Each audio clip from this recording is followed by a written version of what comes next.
Vat'S In A Name, you know, I was just going down the street and I saw the name Willoughby, which was the guy's full name was Houston Willoughby. And I think he had a news show, a news presentation. Houston Willoughby. He was the one. He was, you know what it was? He was firm in the saddle. That was the thing about it. It's like, you know, it's like that guy Robertson, Bob Robertson is someone, the Canadian anchor for CTV. What's his name? Billy Robinson? Joel Robinson? Bobby?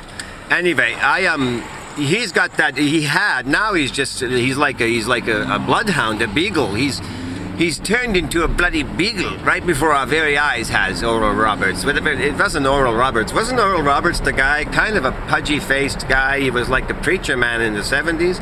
Oral Roberts. And he would always end up just clutching his heart and just weeping. Just flat out weeping for the love of God he was. You know what I mean? Oral Roberts. What a name, too. It's like, you know, what do you want?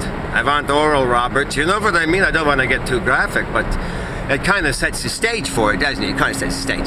So now, you know, what's in a name? You know, I mean, look at your own name. What's your name? Say it out loud. Donovan Bailey. All right, so Donovan Bailey. Thank you for watching, Donovan. Listen, we're going to talk about it. Donovan Bailey sounds like a fast name, doesn't it? What's his name? Donovan Bailey. What? This guy could run, you know, 142 meters in 7 seconds. I mean, what? Why does a person train to do something like that? You have to wonder what motivates. I can run 100 meters in 6 seconds. I can do it. And you know, he just goes completely over the top, spends years of his life to try and knock a tenth of a second off his time. You know, 2/10 of a second, he would have a conniption, he would have a shit fit, you know. If he knocked 2/10, it would be the world record, you know what I mean? So this is it. What about that guy, Usain Bolt?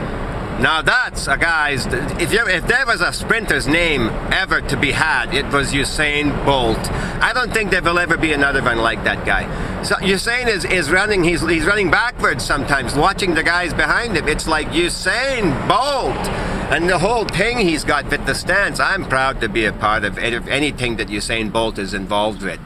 You know, and it occurred to me, this was a guy born for his calling, you know, and that is what really, I think, keeps people on the track. Otherwise, you know, you don't know. You get a calling, right? You get, you know, called to the font, or to the mount, or to the, you know, to the music, to the whatever, to the literature, to the whatever, to the teaching, to the instruction, to the leader, the political leadership, the government office. You know, you get called.